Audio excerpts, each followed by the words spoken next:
אני באמת גאה לעמוד על הבמה הזאת, עליה עמדו שמאלנים רבים כבר לפניי. אנחנו בערב מיוחד לכבוד השקה של ספר עם שם מעצבן אך מציאותי. מדוע אתה מצביע ימין ומקבל שמאל? אולי ארז, רק קטן, אולי בגלל שמי שהוציא את הספר הזה, עד שנותנים לו צ'אנס להרים אירוע, מרים אותו באולם בלנץ' רפופורט. אוקיי? אז סתם, קצת עליי, סתם, לא באמת עליי, על ארז. את ארז הכרתי, עברתי לפה מעפולה לפני המון שנים, חיפשתי מקום שמותר לדבר בו ימנית. הגעתי לארז ולרונן שהיו אז באם תרצו, וכבר אז הבנתי שמדובר באיש שאוהב לדבר והרבה, ולכן אני אקצר. אני רוצה להזמין לבמה את מי שעומד מאחורי הספר הזה בעצם, דוב אלברטה, סתם, רותם סלע, מול הוצאת סלע מאיר.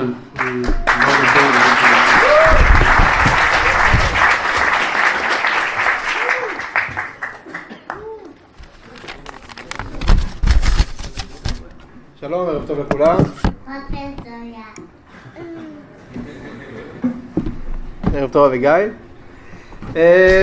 באמת זה בעיה לפתוח ערב כזה, ערב השקה של ספר שהשם שלו הוא מדוע אתה מצביע ימין ומקבל שמאל, כי השם אומר כל כך הרבה, כבר שאתה מתחיל איתו, קשה באמת להוסיף על זה, הרי לכל אחד, או לרוב האנשים פה בחדר, בטח יש תמונה מאוד ברורה של מה שזה אומר, איך זה נראה בכל זירה, בתקשורת, באקדמיה, אפילו בתרבות. אני לא יודע מי מכם ראה, זה היה כאילו בהזמנה, מישהו כתב שנמאס כבר מתיאטרון הבימה, קודם הם הולכים לקריית ארבע ועכשיו הם מביאים את קריית ארבע לפה.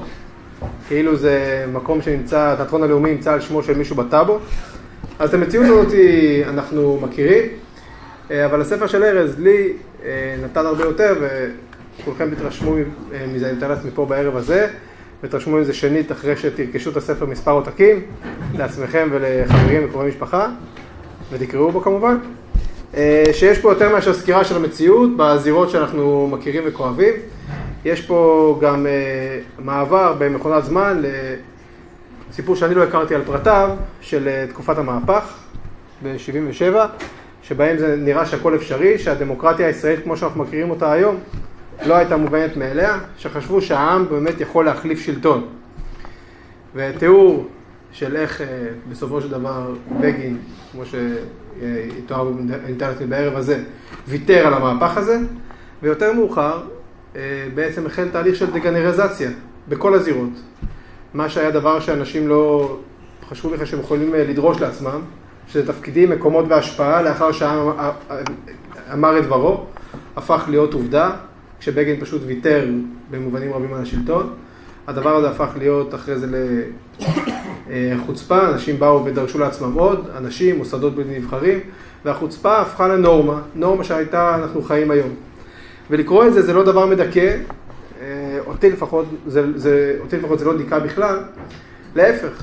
אתה רואה שהמציאות הזאת, שמכונה דמוקרטיה ישראלית, בת זמננו, היא לא כוח, היא לא כוח טבע, היא לא חייבת להיות ככה, היא מקרית, היא מלאכותית, היא גחמנית, היא קשורה באיזשהו מין שרשרת היסטורית שאפשר גם לבוא ולחתוך. אפשר לבוא ולחתוך עם מבינים ומאמינים. אז קודם כל מבינים, בשביל זה הספר הזה ומה רותם סלע, אפשר לחתוך את הדמוקרטיה. כן, תודה רבה. אני אתן לזה שתיקחו את זה, אבל עכשיו עשיתי את העבודה יותר קלה, לעורך בכלי התקשורת. אז תגיד את זה גם, שיהיה להם. כן. אפשר לערוך את הדמוקרטיה, ולהרוג את הדמוקרטיה. אז זה נותן פרספקטיבה, ונותן להבין ולהאמין. להבין זה מה שהספר נותן, ולהאמין זה מה שהארז והאנשים שפה מלאים בו. זה לעד, זה אמונה שגם באמת אפשר לשנות. אז ערב נעים לכולם, ותקנו ספרים. תודה רבה.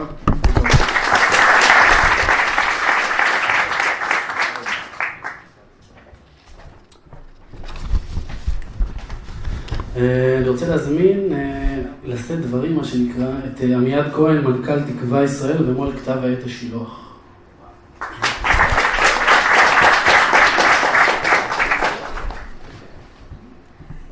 ערב טוב לכולם. אני רוצה קודם כל להגיד כל הכבוד להוצאת סלע מאיר ובעיקר לארז תדמור על התחלה של תהליך של שינוי.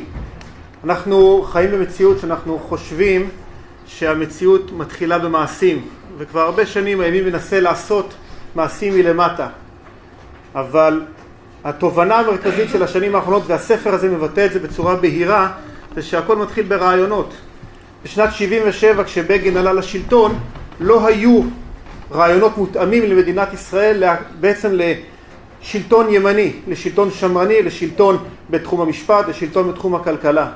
התהליך של הוצאת סלע מאיר מתחילה, ועוד פעם מגוון רחב, כתב עת השילוח, זה לברר לעומק את הרעיונות. זה תהליך שאנחנו מתחילים בו קצת באיחור. אנחנו בטוחים שהרבה מאוד אינטואיציות והרבה מאוד רגשות בריאים מקדמים אותנו, אבל בסוף, בשורה התחתונה, צריך לברר עמוק מאוד את הרעיונות. אני רוצה לחזק את כל מי שמקדם רעיונות, ובעיקר את הוצאת הספרים הזאת ואת ארז תדמור ספציפית, וכל מי שיכול בנתיב שלו, בערוץ שלו, להתעמק ולענות דברים סדורים, דברים עמוקים, לא לבוא ולשלוף אינטואיציות ותשובות מהמותן. לצערי הרב, הוצאות הספרים, התקשורת, זה בסוף דברים קטנים, אבל עומד מאחוריהם רעיונות עמוקים מאוד. אנחנו צריכים להתחזק בדבר הזה, וכל מי שיכול לכתוב מאמרים, להקים דפי אינטרנט, להקים דפי פייסבוק, כמה שאפשר. הבעיה שלנו זה הרעיונות, רק ככה נצליח לקדם את השינוי פה למדיניות מסודרת. אני רוצה לאחל לי פה מזל טוב לכולם, ושיהיה לנו ערב טוב.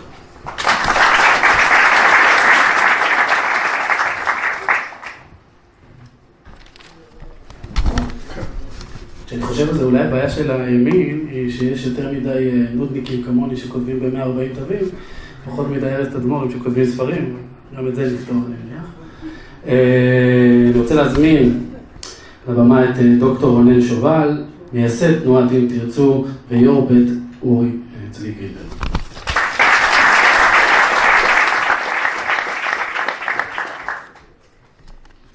טוב, ערב טוב. אני קודם כל מאוד מתרגש להיות פה בערב השקה של הספר של ארז, שהוא שותף ואח לכל מה שאנחנו עושים בחיים, שותפים כבר הרבה שנים. אני חושב שביליתי את הזמן שביליתי עם אשתי ומילדים שלי. אחרי שקראתי את הספר אני רוצה להתייחס לשלוש נקודות. אני ארחיב טיפה לרקע הפילוסופי הרעיוני בהמשך. אני רוצה לדבר על חיסרון שיש בספר ועל בעיה שיש בספר. חבר, יש קסום. מרימים להנחתה. אז החיסרון, ארז, תשמע, הצד השני יודע לקרוא, אז עכשיו חשפת כל הקלפים, זה החיסרון. הבעיה של הספר זה שאני חושב שהכותרת עושה איתו חוסר צדק. הספר מצביע על בעיה הרבה יותר עמוקה בין ימין לשמאל. זה בעיה שהיא נוגעת לעובדה שאנחנו נמצאים בשלטון, שאנחנו מדמים אותו כדמוקרטיה, אבל מה שארז מראה זה שאנחנו לא נמצאים בדמוקרטיה. אנחנו נמצאים בבעיה אמיתית, שדמוקרטיה, המשמעות שלה יש פער עצום בין להיבחר, לבין להיות בשלטון, לבין לשלוט. והמציאות שבה אנחנו נבחרים פעם אחרי פעם ולא שולטים, היא לא בעיה של ימין מול שמאל. זה בעיה בדמוקרטיה הישראלית. והספר הזה הוא קריאה גדולה שמאפשרת לנו, נותנת לנו חזון, לא עליכם מי ינצח, זה פחות מעניין. הוא נותן לנו חזון הרבה יותר עמוק. עליך הדמוקרטיה תנצח.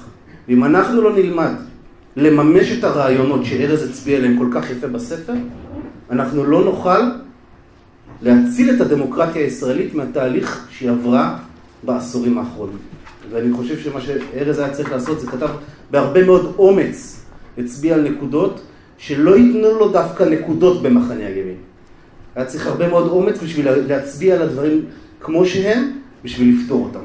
ולקח יישר כוח גדול. אני רוצה שנייה אחת להתחבר למה שאמר אביעד, ובאמת לדבר על ההקשר הפילוסופי הרעיוני שהספר הזה מצביע עליו. בתולדות הרעיונות יש מחלוקת גדולה איך מעצבים את המציאות. התפיסה המרקסיסטית הקלאסית טוענת שההוויה קובעת את התודעה. אל מולה עומדת גישה אידיאליסטית. האידיאליזם בא ואומר, לא, התודעה היא זו שמעצבת את ההוויה. עכשיו, המחלוקת הזאת, אני אנסה להגיד אותה שנייה ביהודית, בסדר? לאו דווקא בשפה פילוסופית. אז אומר רבנו בחיי וספר החינוך, אחרי המעשים נמשכים הלבבות. ומולה עומד בראשית רבה ואומר, הסתכל באורייתא ברא אלמא. קודם היה רעיון, אחר כך מממשים אותו בתוך המציאות. המחלוקת הזאת היא מחלוקת שנמצאת בפילוסופיה, וכמובן היא נמצאת גם בפילוסופיה היהודית. וכשאנחנו מגיעים לציונות, המחלוקת הזאת הייתה בלב התנועה הציונית. מצד אחד עומד הרצל וז'בוטינסקי, עומדים ומקדמים את הרעיון של ציונות מדינית. איך אנחנו נייצר פה מדינה יהודית? התשובה ברורה, אנחנו נקבע בתודעה הבינלאומית שארץ ישראל שייכת לעם ישראל, נלך והרצל מחטט את רגליו בשביל לקבל צ'רטר מהעמים לארצנו, ואל מול הרעיון של הימין הקלאסי, של האידיאליזם, יש את הרעיון אחר איך נשיג פה מדינה עברית. והרעיון הזה מתממש באמצעות הרעיון של הציונות המעשית. עוד דונם ועוד עז ועוד דונם ועוד עז, ואנחנו נקבע עובדות בשטח. זה מחלקות של הציונות המדינית, לעומת הציונות המעשית, שהיא בעצם משקפת מחלוקת פילוסופית בין האידיאליזם, הרעיון שהתודעה קובעת את ההוויה, או מעצבת את ההוויה, לבין הרעיון ההופכי של המרקסיזם, ולא לחינם זה הימין מול השמאל. עכשיו, כל הרעיון הזה היה מאוד מאוד נחמד, וארז מצביע בספר על 1977, ואני רוצה להצביע על עשור קודם, 1967. ב-1967, כשאנחנו משחררים את יהודה ושומרון, קורה תהליך קוסמי שבו שר ההיסטוריה יושב ופשוט מתפוצץ מצחוק. הימין מתחיל לממש את האידאה של השמאל, של עוד דונם ועוד עז, ומקים את מעלה גירה ד', והשמאל הולך ומקים ומשתלט על מוקדי התודעה, על התקשורת, על האקדמיה, על המשפט, וכו' וכו', כמו שאתם יכולים לקרוא בספר. והמציאות הזאת של שני הרעיונות, שתי האידאות הגדולות מתנגשות בחברה הישראלית פעם אחרי פעם. הפעם שהעירה אותי מתרדמתי הדוגמטית הייתה קיץ 2005, כשבו היה רעיון שעזה, רצועת עזה לא שלנו, אל מול מציאות בשטח של 25 יישובים, של אלפי אנשים שגרים שם עשרות שנים, אבל הרעיון היה שאין לנו את צדקת הדרך. וברגע שהרעיון הזה התקבל, אז ההתנתקות, אני רוצה להגיד לכם, לא התרחשה בקיץ 2005. היא התרחשה בהחלטת הממשלה. כמה חודשים קודם לכן. התודעה המסוימת שהייתה בנוגע לארץ ישראל ומדינת ישראל הקימה את המדינה. התודעה שנמצאת שהייתה שרצועת עזה לא שלנו, שגוש קטיף לא שלנו, יצרה את ההוויה הזאת. ועכשיו כשאנחנו באים ומתנגשים עוד פעם ועוד פעם ועוד פעם, אנחנו רואים שיש פה נוקאוט היסטורי, חד משמעית. הרעיונות מעצבים את המציאות. הרעיונות מעצבים את המציאות. הרעיונות מעצבים את המציאות. ואם אנחנו לא נפנים את זה, אז אנחנו נמשיך לחיות בתוך המטריקס שבו אנחנו הולכים ומצביעים, וזה לא משנה מי ייבחר בכלל בכנסת. אין לזה שום משמעות. אם אנחנו לא נדע להחזיר את מוקדי הכוח, להחזיר את הדמוקרטיה לבית המשפט, אם אנחנו לא נדע להחזיר את הדמוקרטיה לתקשורת, אם אנחנו לא נדע להחזיר את הדמוקרטיה לתרבות, אם אנחנו לא נדע להחזיר את הדמוקרטיה לאוניברסיטאות, אז אנחנו נמשיך לחיות בתוך המטריקס שבו אנחנו נמצאים בשלטון ולא שולטים. וכשאנחנו נמצאים בתוך אותה מערכת מדומיינת שקובעת עבורנו מה מותר לנו ומה אסור לנו לחשוב, מה תקין פוליטית, ובאותה נשימה היא קובעת לנו מה מקולקל פוליטית, אל תתפלאו שאתם קמים בבוקר ויש לכם עשרות אלפי מסתננים. כי אנחנו קובעים את השיח. השיח הזה הוא שהם פליטים, ילדי קמפיין למען ילדי פליטים, נכון? אבל לא מספרים לנו שהם מסתננים, ופה השיח הוא קובע את הגבולות של מה מותר לנו לחשוב ומה אסור לנו לחשוב. מה מקולקל פוליטית ומה תקין פוליטית. ולכן מה שהספר של ארז עושה, הוא מצביע בצורה כואבת על הבעיה, והיא לא בעיה של הימין, היא בעיה של הדמוקרטיה, והוא גם מציע את הדרכים לפתרון. אז ארז, יישר כוח על העבודה שלך, תענוג לקרוא את הספר.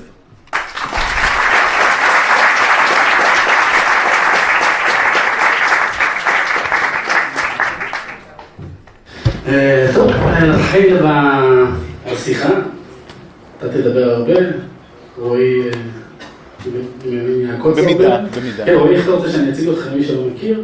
אין תקשורת מופיע בכל מקום בערך על הגלובוס ומתבכיין שהתקשורת שמאלנית. גיא זוהר, גלי צה"ל, כל מקום בערך. מורה לכלכלה. כן. אז בואו ככה, לפני שנתחיל בחפירות, קוראים לספר מדוע אתה מצביע ימין ומקבל שמאל, בוא תנסה ארז, תנסה רועי בדקה. לענות לי את זה. בדקה. וזה קשה, כי המציאות היא כאוטית, וניסיתי להכניס אותה ל-270 עמוד, ועכשיו אני צריך להכניס את ה-270 עמוד האלה לדקה, אבל בסדר.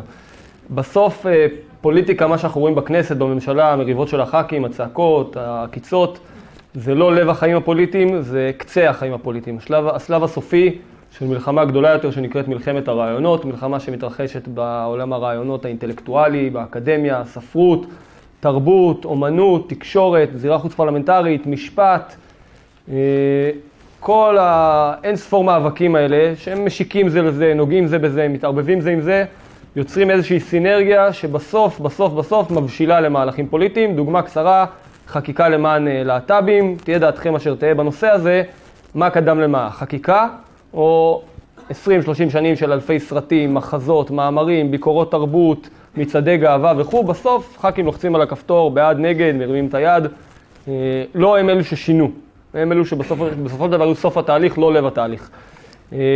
במדינת ישראל, כן, זהו בקצרה, במדינת ישראל כל הזירות הללו שמעצבות את מלחמת הרעיונות, האקדמיה, התרבות, התקשורת, הזירה החוץ פרלמנטרית, המשפט, כולם נשלטים בכוחניות על ידי אותן אליטות שהקימו את המדינה, שביצרו את השליטה שלהם בחסות חדלונן של ממשלות הימין הראשונות בהנהגת מנחם בגין והנסיכים, ולא רק שהם ביצרו את השליטה שלהם בזירות הללו, הם גם העבירו סמכויות ועוצמה שלטונית מהכנסת והממשלה הנבחרות על ידי העם לאותם מוקדים שאינם נבחרים, ואת המחיר אנחנו משלמים עד היום.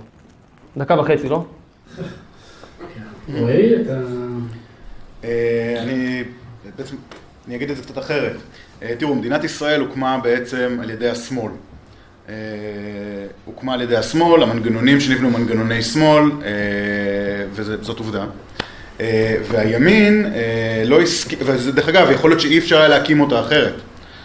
זאת אומרת, המנגנוני שמאל האלה מאוד טובים לחברה שנמצאת במצב, בצוק העיתים, זה דבר שמאוד יכול לעזור לחברה לצמוח ולמדינות לקום.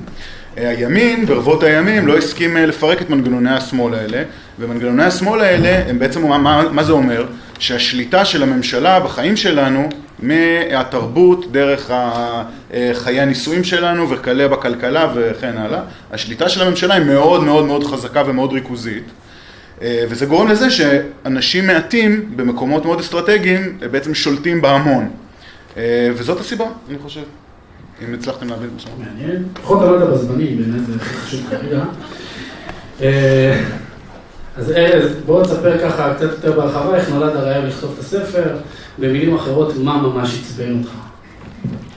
טוב, אז אני אקצר, כי נתתי כבר הרצאות של באמת הפליגו פה, אני אשתדל לקצר, זה לא טבעי, טבעי הוא להעריך ולחפור, כן? זה כל כך ארוך בבייסיק, שזה יכול להיות עכשיו 45 דקות. זהו, אז אני אעשה את זה הכי קצר שאני יכול, ולכן אני אתחיל מדוגמה אחת. נושא העמותות, 2010, אנחנו בתנועת אם תרצו, יוצאים עם הקמפיין של נעמי גולדסטון חזן, הזכור לטוב, לרע, תלוי מה אתם רוצים זה. באמת הכנסנו אותם לבונקר, אחרי 30 שנה שהם עובדים מאחורי הקלעים, שמנו אותם בקדמת הבמה. באמת זה היה, הם לא הצליחו לייצר קו הגנה. זה כמו, הם היו בקרב נסיגה כזה, כל הזמן חוטפים. זה היה, לא האמנו, לא דמיינו שתהיה, איפה רונן?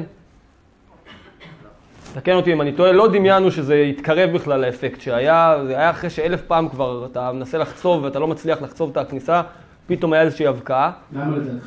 בגלל הקרן? בגלל האייקון? זה היה שילוב של, באמת היה לנו קייס. היה מעורבות של ארגוני שמאל ישראלי במשהו שחירפן את הציבור, וחירפן אותו עוד יותר שישראלים היו מעורבים בזה. הייתה קרן שהייתה, באמת, אתה יודע, זה נראה כמו איזה משהו מסרט, קרן של 30 שנה שהולכת ארגוני חזית קדימה ועובדת מאחורי הקלעים, ופתאום אתה חושף אותה, ובן כספית ומעריב פתאום נרתמו לזה בגלל שהם היו בקשיים כלכליים, בגלל הקמת ישראל היום, והם היו חייבים לחזור להיות רלוונטיים, שישמעו עליהם בכלל. פתאום זה לא מגיע מהימין, זה מגיע מבן כספית. היה שם שילוב, היה קמפיין עם הפרובוקציה, עם הקרן, טכניקות עבודה של שמאל, סטודנטים, תנועת סטודנטים, היה שילוב של כל כך הרבה דברים שהם יצרו הצלחה שלא דמיינו שהיא תקרה ויהיה קשה לשחזר אותה גם. ובתוך כל הבלגן הזה, אחרי זה עשינו עוד קמפיין אחרי 3 חודשים, אבל האמת זה היה עוד לפני זה. בתוך כל הבליץ הזה שהם חוטפים מכל הכיוונים, מקצינים בדימוס, מפרופסורים, מאקדמיים, מפוליטיקאים מהמרכז, מקדימה וזה, מתקשרים אליי, תדליק מהר רדיו, בני בגין מדבר על זה ברדיו, ברשת ב'.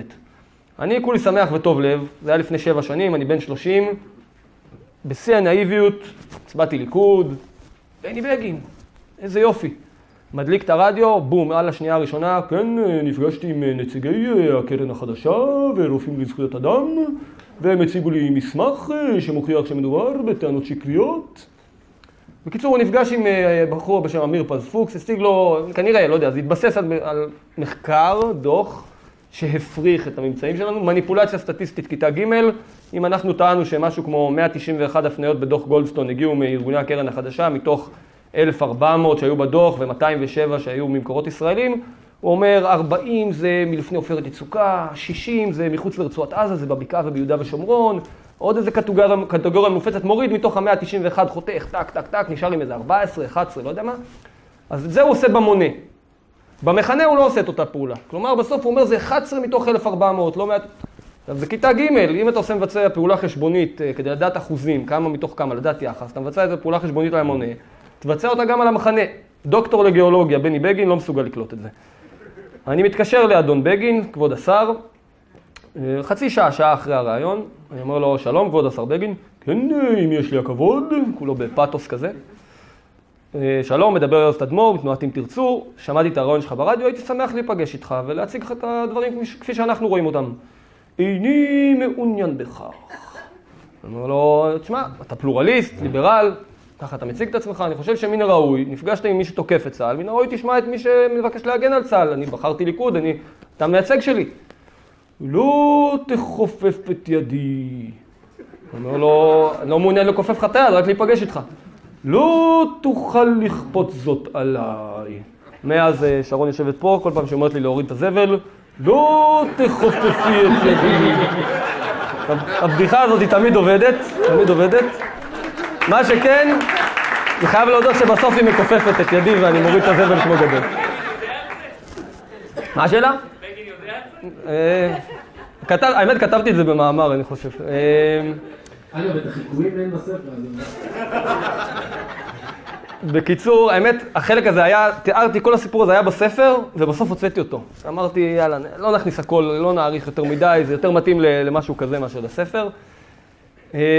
ואז אתה מגלה בעצם שאתה באמת מביא הצלחה חסרת תקדים, ובאמת הקמפיין הזה וקמפיינים שבאו אחריו, ונכבה חרטא והקמפיין על המחלקה לפוליטיקה וממשל, היה מין מומנטום כזה של שנה, שנה וחצי, שייצרנו רצף של פתאום השמאל בבגננה, והימין קובע סדר יום. ולא היה דבר כזה עשורים, אני לא אגזים, אני אגיד עשורים.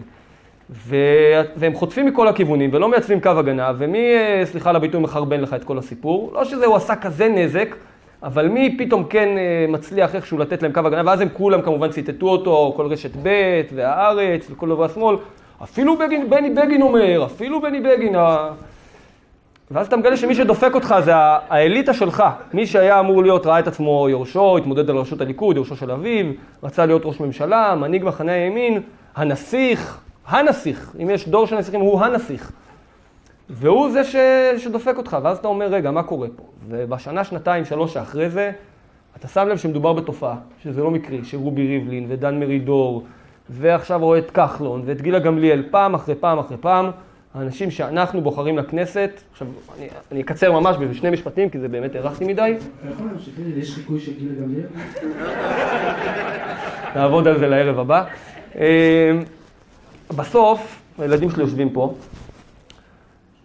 אני לא בחרתי כל מיני אופציות בחיים, כי ידעתי שאני לא מתאבד שיעי. אני לא אלך למקומות שידרסו אותי ויתאמרו בי וישתיקו אותי, ואני אצטרך ללכלך על המחנה שלי ולמכור את נשמתי בשביל לקבל מילה טובה ולהתקדם בחיים ולקבל טורים בידיעות ומעמד, ואני לא רוצה להיכנס פה לשמות כי חבל. הילדים שלי, 40 שנה אחרי המהפך, ועוד 10-15 שנה הם יתחילו את החיים הבוגרים שלהם. אני לא מוכן שהדלתות שהיו חסומות בפניי יהיו חסומות בפניהם. אני לא מוכן. והעובדה שמי שיושב פה, היו פה דלתות שהיו חסומות בפניו, היא תוצאה של הכישלון לא רוצה להיכנס יותר מדי לסופרלטיבים, לכישלון של מנחם בגין ושל דור הנסיכים וה-DNA של ממשלות הימין והליכוד הראשונות, מפלגות הימין הראשונות, ה-DNA של המפלגה שנבנה סביב החבר'ה האלה. ולא רק שהם לא פתחו את השערים בשבילנו, לא רק שהם לא דאגו שיהיה לי צ'אנס שווה ולכם צ'אנס שווה כמו הילדים של השמאל, של האליטות, מי שכבר שמה, ולא רק ש40 שנה אחרי לילדים שלי עדיין יש פחות סיכוי במקומות האלה, כשאנחנו באים ומנסים לעשות את מה שהם לא עשו, אני כסטודנט, בתנועת סטודנטים מנסה לעשות את זה, לא רק שהם לא עוזרים לי, הם מחבלים לי במאמץ. ואז מה? הם רצים לרשת ב' ולארץ, אחרוני הליברלים בליכוד, הרוויזיוניסטים האחרונים, עבדים נרצאים של האליטות, זה הכל, עבדים נרצאים של האליטות, ובתמורה לזה שהם עבדים נרצאים של האליטות, הם לא סופרים את הציבור שלהם שהוא לא עונה לי לטלפון, הוא לא מוכן להיפגש איתי. הוא נפגש עם הקרן החדשה, אבל הוא לא מוכן להיפגש איתי. הוא אפילו לא סופר אותנו, הוא מכר אותנו, והוא אפילו לא סופר אותנו. ובמקרה או שלא במקרה, הילדים שלהם השתלבו, כן? לא יודע מה, העסקה לא נחתמה בשום מקום, אבל הבת של בני בגין היא בכירה בפרקליטות, והבן של דן מרידור היה בכיר בכמה משרדים ממשלתיים, ובן אחר השתחרר מקבע והלך להיות שחקן תיאטרון, וישר קיבל שער ב-24 שעות. והבת של רובי ריבלין, רועי פה מכיר אותה, אז לא נרחיב בדברים. והבת של רוני מילו הלכה לתיאטרון וקיבלה כתבות יח"צ ודלת פתוחה. איך אתה יודע שהילדים שלך לא יהיו שמאלנים? אם יהיו שמאלנים, אז יהיו להם הרבה דלתות פתוחות, כן? אבל אני, אתה יודע, בהנחה, בתקווה שהם לא יהיו, אני רוצה שיהיו להם את כל האופציות שיש לכל אחד אחר, שיהיה פה שוויון. ואני לא רוצה לעשות לשמאל את מה שהשמאל עשה לנו. אני רוצה את מה שמגיע לי, וזה חשוב לא רק בשביל הצדק, בשביל שיהיה לנו צ'אנס והכל, זה חשוב כי בסוף זה קובע גורלות וזה קובע לאן המדינה הזו תלך, ויש אין ספור בעיות שבהם השליטה הזו של השמאל היא מצד אחד אפליה כלפי מי שאינו שמאל, אבל מצד שני זה גורם נזקים אסטרטגיים למדינה, ונרחיב על זה בהמשך.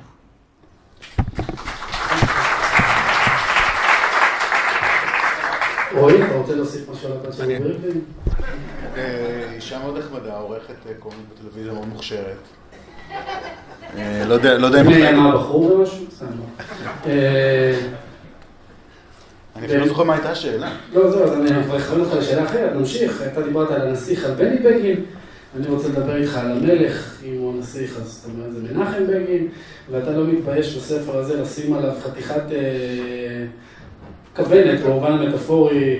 אל תיתן לחבר'ה פה יותר מדי דימויים, כן? לא, כן, כוונת מטאפורית, אם יש שם מישהו ששומע, כן? תם זמרי צריך לחסל את בגין. צריך לחסל את מנחם בגין, זה יהיה האיום הגרוע בעולם.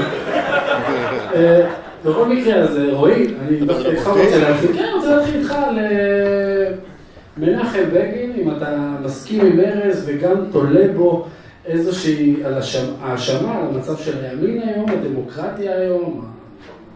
מאז שקראתי את הספר של ארז לגמרי. לא, תראו, מנחם בגין היה ראש ממשלה די גרוע, ודבר שהוא לא רק בקטע האידיאולוגי, הוא עשה כמה טעויות די רציניות בכלכלה, בכל מיני שגיאות, והוא גם ובעיקר במידה רבה תרם להתעצמות. יש שופטים בירושלים, המשפט הזה המפורסם שאנחנו מכירים וזוכרים אותו לטובה, במידה רבה מנחם בגין הוא הפציינט מספר 0 של בעצם הוא ההתחלה של המהפכה החוקתית, שבעצם לקחה את השלטון לחלוטין מהידיים של העם, נתנה אותו לאליטה שלא נבחרת על ידי העם, שאין עליה שום פיקוח ושום ביקורת, ומנחם בגין במידה רבה אחראי להניע את התהליך הזה. עזרו לו גם כמובן אחרי זה ממשלות ליכוד יותר מאוחרות. אבל אני חושב שאם אתם רוצים באמת לשמוע לכלוכים על מנחם בגין, אז תשמעו את מה שיש לארז להגיד. אני רק אחדד, אז אני רוצה להבין, זאת אומרת, שנים אומרים עלינו שאנחנו 40 שנה בשלטון ומאשימים את השמאל עדיין בכל מה שקורה, אז הטקטיקה היא עכשיו לעבור להאשים את הימין? תמיד כשהשמאל אומר לי, מה אתם רוצים? אתם בשלטון, תשלטו, מה אתם מאשים את השמאל? אני אומר, אתה לא יכול גם לדחוף את הזקנה במדרגות וגם להתבחן שהיא נופלת, זה למשל שזמבי שאוהב להגיד אותו. ומה זה אומר? זה אומר שכל פעם שהימין בא לעשות משהו שמגרד את הקליפה של השליטה במוקדי הכוח הללו, השמאל יוצא בזעגות גוואלד של, רגע, אבל אמרתם זו לשלוט, לא? קץ הדמוקרטיה, פשיזם משתולל. אתם לא יכולים גם להגיד לנו תשלטו, וכשאנחנו באים להתחיל לטפל בזה, לבוא ולעשות קמפיינים ופה אני מגיע, אני אתחבר הם יכולים כמובן כי הם צבועים, אבל זה לא תופס מבחינה לוגית, כן? ולא מבחינה מוסרית.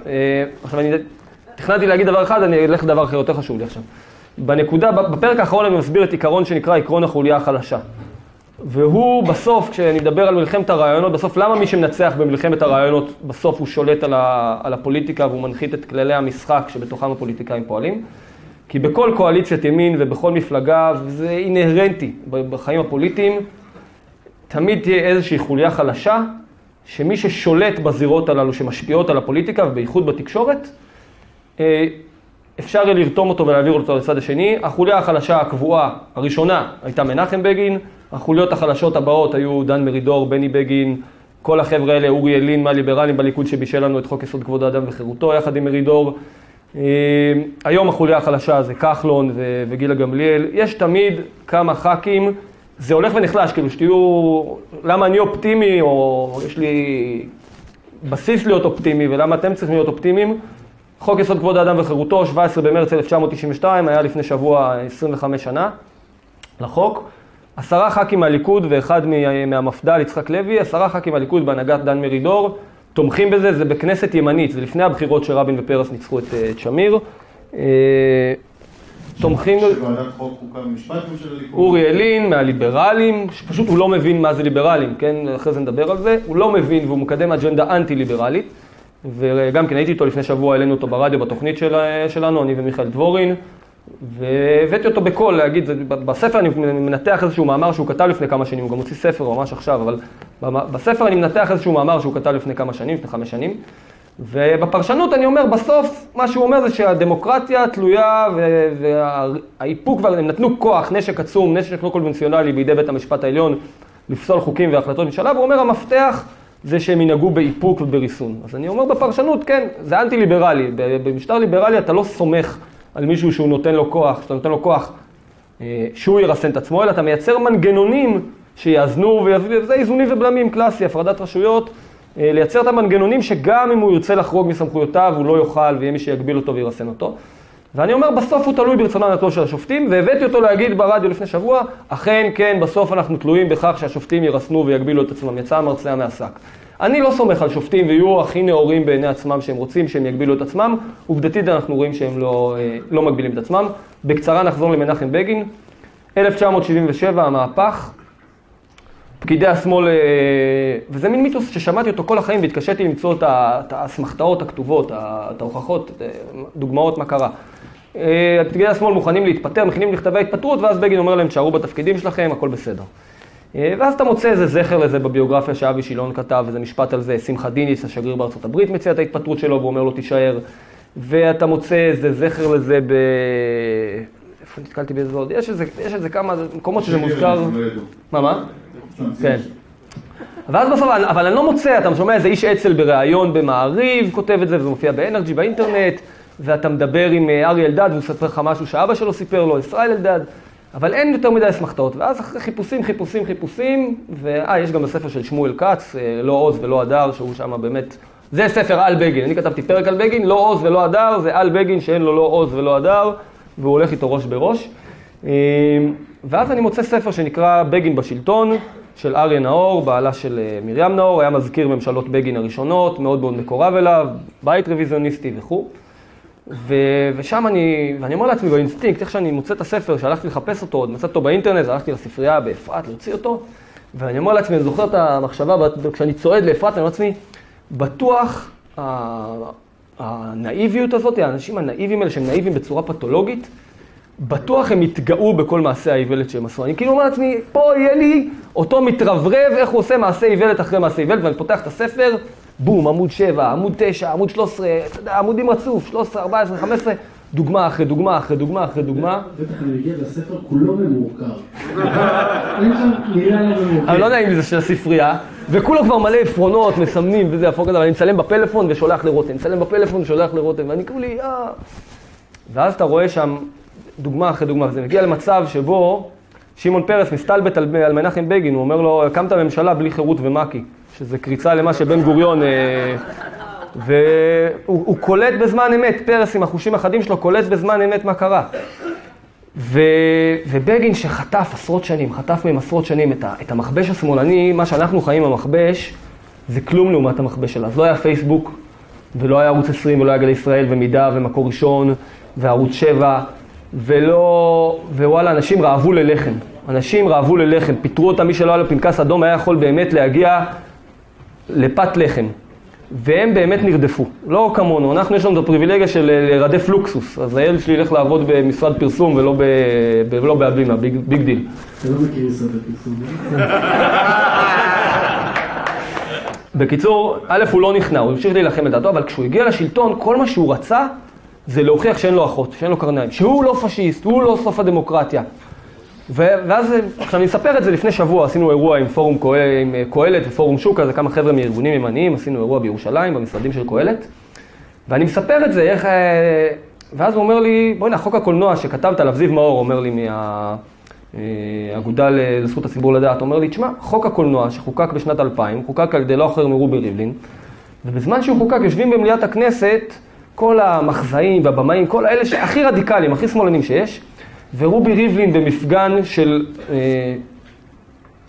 כאילו הדר ז'בוטינסקאי, כי זה הפוך מהדר ז'בוטינסקאי, זה אווילות ריבלינית, בגינית, טיפוסית שאין לה שום קשר להדר ז'בוטינסקאי. מסכן ז'בוטינסקי, 3,000 סלד הוא מתהפך בקברו כשהוא שומע שהטהרנים האלה משתמשים בשם שלו, ויש לו מאמר באמת על צחורי הכפיים, שהוא נכנס בצחורי הכפיים האלה, והוא מתרברב שם מנחם בגין, אתם, רובי ריבלין, אתם תמשיכו להכפיש אותנו ואנחנו נמשיך לממן אתכם.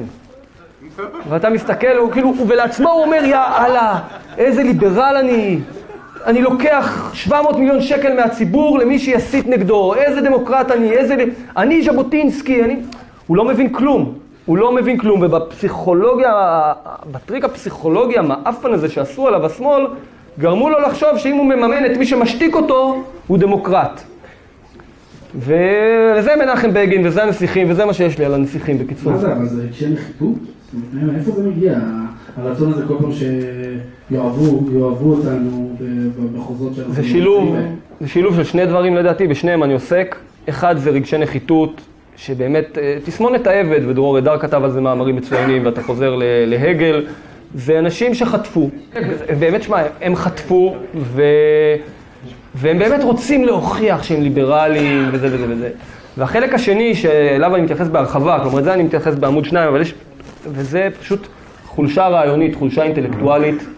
אנשים לא באמת משכילים מאחורי הפרוזה. אני לא זוכר אף רעיון, לא נתקלתי וחפרתי ארכיונים ברעיונות ותקשורת וספרים. תנו לי נימוק של העמדה שלכם. לא מסגור, אני ליברל, אני מורשת ז'בוטינסקי ולכן אני ככה. תן לי נימוק. הם לא מנמקים את עצמם בשום מקום, לא תמצאו בשום מקום את דן מרידור, בני בגין, רובי ריבלין, לא תמצאו בשום מקום, גולי, כן, תודה. לא תמצאו בשום מקום את האנשים האלה מנמקים את מה שהם עושים. אין להם, הם לא מנסים, ולכן הם לא יבואו ולהתעמת איתך, כן? בני בגין לעולם לא יעלה עם מישהו פשוט ונאלח כמוני לדבר, כן? זה מעליו. ואז לא צריך לשאול אותו שאלות קשות, כשהוא הולך לרזי ברקאי בפעם האלף, בפעם ב4 חודשים כשהוא נותן לו רעיון, לעולם לא ישאלו אותו שאלה קשה, ימסגרו אותו כאחרון הליברלים וכו' וכו'. וזה אנשים שהם חלשים מבחינה רעיונית ומבחינה אינטלקטואלית, ואפשר להכות בהם, וגם תפיסת העולם של השמאל, זה באמת, וכתבתי את זה, זה כמו בניין עם יסודות רקובים ועם דלת רקובה ורעועה, ומאחורי הדבר המאיים הזה שנקרא האליטות, שבאמת מסובבות פה על האצבע פוליטיקאים בכירים במפלגות, והם סובבים את כולם על האצבע, בסוף אם אתה בוחר את המסגור הנכון, את הסיפור הנכון, את הקייס הנכון, אתה בועט בדלת, אתה תחדור. אני יש גם מה להגיד את זה. אני אשמח. אני חושב שזה גם הנושא של השיח, זאת אומרת השיח האורווליאני לחלוטין, השיח שלנו הוא הזוי לגמרי. זאת אומרת, יש פה אנשים במדינה הזאת שבאמת מאמינים שיש בישראל מיליון ילדים רעבים, ושהפערים בישראל כל הזמן גדלים, ושבמגזר הציבורי מרוויחים פחות מבמגזר הפרטי. זאת אומרת, יש... זאת אומרת, יש, או שההתנחלויות הן לא חוקיות לפי הדין הבינלאומי. יש כל מיני אקסיומות כאלה שאומרים בתקשורת, חוזרים עליהם שוב ושוב ושוב ושוב, שהן במקרה הטוב ניתנות לוויכוח, אבל במקרה הרע וברוב המקרים הן פשוט לא נכונות. והרבה אנשים שהם גמדים אינטלקטואליים בימין, שיש הרבה גמדים אינטלקטואליים בימין, כמו שיש בשמאל, מקבלים את הדברים האלה ככזה ראה וקדש, ואז הם צריכים כאילו לנווט בתוך הדבר הזה, זאת אומרת, הם בטוחים שבאמת יש מיליון ילדים רעבים, ואז, רגע, אז אני לא בסדר, אני בשלטון, למה אני חייב לעשות משהו בקשר לזה? או הם חושבים שליברליזם זה מה שאומרים להם, ליברליזם, כאילו ליברליזם, אתם יודעים, מה שאנחנו, ליברליזם זה בעצם פרוגרסיביזם, זה משהו אחר לגמרי, או אתם יודעים, בקיצור, הם פשוט נכנסים ללופים האלה, נופלים קורבנות לתעמולה, ואז אין להם הרבה ברירה, הם חייבים לשחק במגרש, הם פשוט לא יודעים מה קורה איתם. אני אוסיף במשפט פה, סליחה, בסוף אבל, רואים מקצר בדברים, הימין משלם פה מחיר, כי אנשים חלשים אינטלקטואלית נניח, פוליטיקאים שהם לא גאוני הדור, תמיד יהיו. אבל העובדה שאנחנו חלשים במוסדות, ופה מה שרונן אמר, זה הנקודה. שמנו את כל הביצים שלנו בסלסלת הציונות המעשית, ההתיישבות, מאחזים, קרוונים, התנחלויות, המאבק על הארץ. פתאום כשיש איזו תוכנית מדינית, פתאום מועצת יש"ע יודעת לגייס את כמה מיליונים, לארגן עצרות, הפגנות. פו אחד מבג"ץ, תראו את עמונה. פו אחד מבג"ץ, זה כל מה שצריך. כן. זאת אומרת, כל ההשקעה, הלכתם, קניתם, עשיתם, בניתם, זה פו אחד מבג"ץ. ואז אתה בעצם רואה שאתה משלם... זה אפילו דרגה, זה אפילו לא בג"ץ, זה פו אחד מהפרקליטות במקרה הזה. אתה משלם מחיר על הנחיתות, על העובדה שאין לנו מוסדות, שבזמן חוק יסוד כבוד האדם וחירותו, ולא היה אף פורום קהלת, ולכן אני מתחיל להיות אופטימי, כי יש את הניצנים האלה, לא היה אף פורום קהלת שיבוא, ולא רק יכתוב כמו שכתבו בכתב העת הדגול נתיב של אריה סתיו, הצדיק, באמת אחד מהבודדים שנלחמו בדבר הזה, באמת נחשון בין המנהדיו. ולא היה את מי שיעשה את הלובי, שיקח את הרעיונות ויעבור חק, ויסביר להם את הסכנה שתמונה בזה, ויסביר להם איזה נזק, וכמה זה אנטי דמוקרטי, וכמה זה לא ליברלי. ואז כשאתה לא שולט, והתקשורת ממסגרת את זה כליברלי, והמשפטנים באים, והמכון הישראלי לדמוקרטיה מגיע, ומכון ון ליר מגיע, ועוד פרופסור מהאקדמיה הזו, ועוד ראש חוג למשפטים, וראש פקולטה למשפטים, ועוד פרופסור לזכויות אדם, ועוד מומחה, ועוד ארגון, עושים לך את הבליץ הזה ומחלקים ניירות עמדה, אז בסוף הח"כים נכנעים ונשברים. ואם אתה לא נלחם במלחמת הרעיונות, אז אתה מנצח בבחירות וחוטף חוקים שמעבירים את השליטה במדינת ישראל לאליטות של שמאל. אנחנו לא שולחים למערכת הפוליטית שלנו את האנשים הכי חכמים שיש, כאילו, והכי משכילים והכי מבריקים. וזה אנדרסטייטמנט, כן? הם לא יודעים, הם פשוט לא יודעים. תראו, אני אתן לכם דוגמה. למשל, עולות תמיד כל מיני שאלות כאלה על תהליך מינוי השופטים. אנחנו צריכים שלשופטים יהיה שימוע וזה, ואז ישר קמות צעקות, זה סוף הדמוקרטיה. תראו מה קורה בארצות הברית. כשרוצים עכשיו למנה את ניל גורסיץ' השופט שם לבית... תראו, זאת דמוקרטיה. שופט יושב, שמים אותו שם על הגריל בקונגרס, ופשוט ושואלים אותו, זאת דמוקרטיה, זה הליך, זאת אומרת, זאת ביקורת, זה איזונים ובלמים. המשולש של מונטסקיה, של שלושת הרשויות, הרשויות האלה אין עליונות המשפט, המשפט הוא לא עליון, המשפט, כל רשות היא בעיני עצמה, בפני עצמה, איזונים ובלמים, אוקיי? זה אמור לעבוד ביחד, אצלנו יש לנו בית משפט שהוא חזק, זה לא רק בג"ץ, זה כל המערכת המשפטית, היועץ המשפטי, זה איזה מין גוף מוזר, שאין סוף לכוח שלו ואין לו שום אחריות בעצם למה שהוא עושה. יש לנו איזה מין ממשלה כזאת שהיא מין חצי כוח, ורשות מחוקקת שבכלל היא כלום, שזה אפשר מחר לבטל את הכנסת, אין לה שום משמעות לכנסת, אתם יודעים את זה? שזה בכלל לא... וזהו. אולי בסוף השאלה, השם של הספר הוא מדוע אתה מצביע ימין ומקבל שמאל, אולי בסוף ההנחה היא לא נכונה. והמילים שאתם מדברים פה הן מאוד גבוהות ומאוד פה. ובסוף 90% מהאנשים הפשוטים שמצביעים, מה שנקרא לימין, פשוט מצביעים לא שמאל, לא מה שהם זוכרים, משהו אחר, לא ברמות הגבוהות האלה. בואו נגיד, נעשה פה ניסוי בתקופת אוסלו, ויוסי ביילין אמר, מבחן אוסלו יהיה מבחן אדם. האם אחרי ההסכם יהיה פחות דם, פחות קורבנות או יותר קורבנות? זאת הייתה ההתחייבות שלו, זה הקריטריון שמי שעשה את המהלך, זה הקריטריון שהוא טבע. בדקתי לפני כמה שנים, ב-2008, זה היה 15 שנים לאוסלו, נכנסתי לאתר השב"כ, שנה כמה אנשים נהרגו בטרור, נרצחו על ידי טרור פלסטיני 1978 עד 1993, 1993 עד 2008.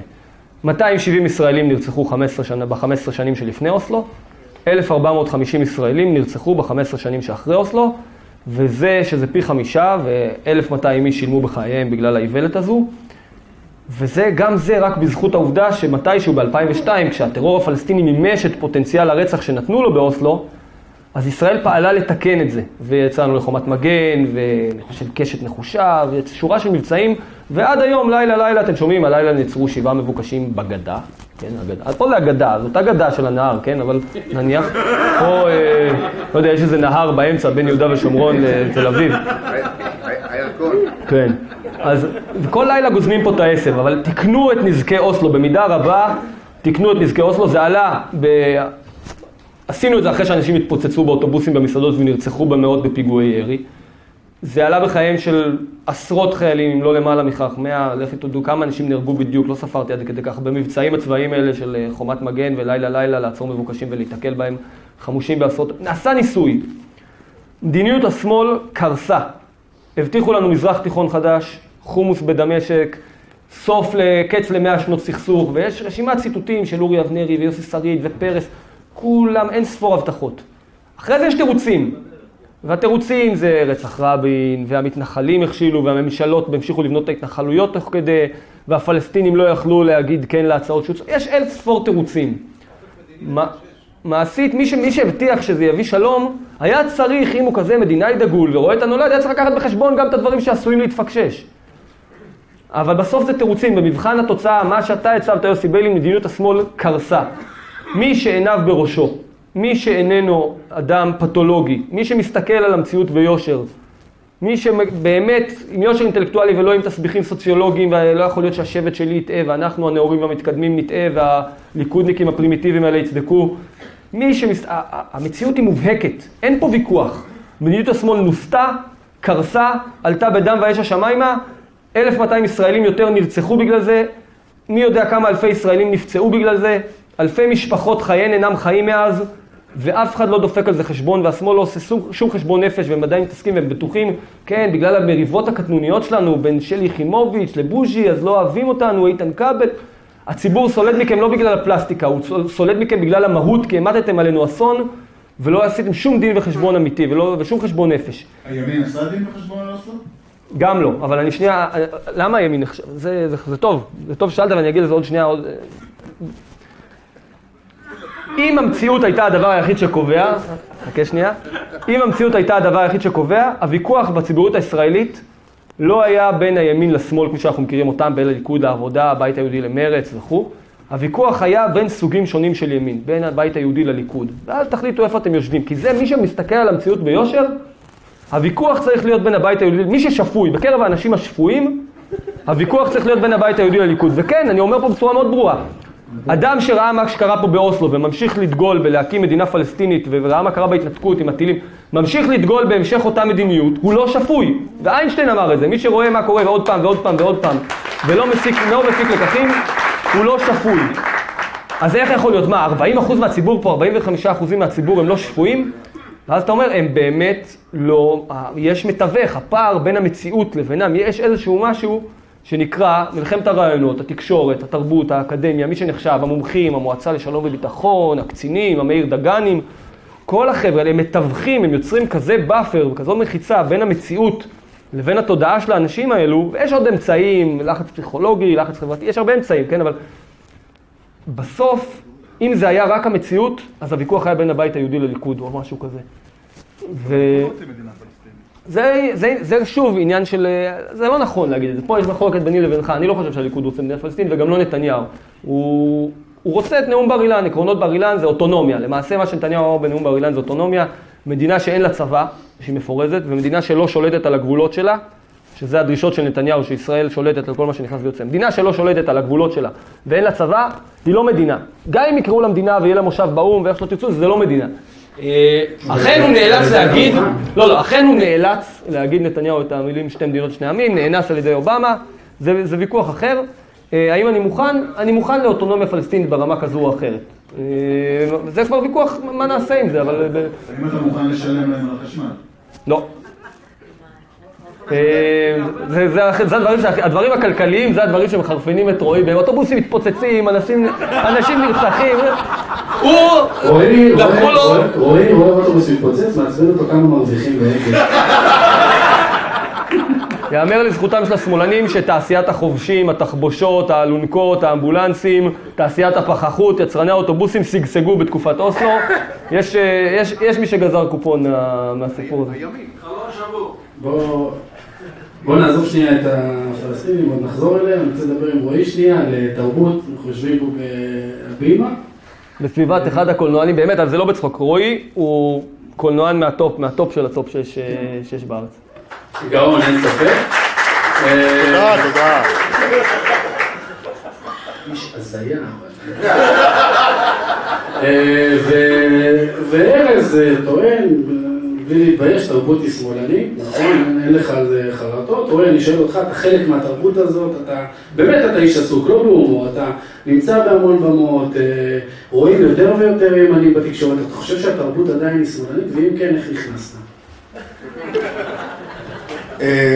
תראו, מה זה התרבות שמאלנית? התרבות היא מורכבת מאנשים, וכמו בישראל, כמו בכל מקום בעולם, רוב האנשים שמתעסקים בתחום הזה הם בעלי דעות הפרוגרסיביות, נקרא לזה ככה.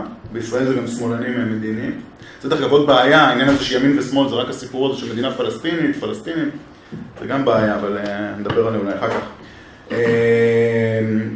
זה סיבות, אני קראתי על זה יש כל מיני מאמרים על זה, יש סיבות לזה שזה קורה, שהן אובייקטיביות לגמרי. אבל אני אחזור רגע לנקודה שדיברתי עליה מקודם,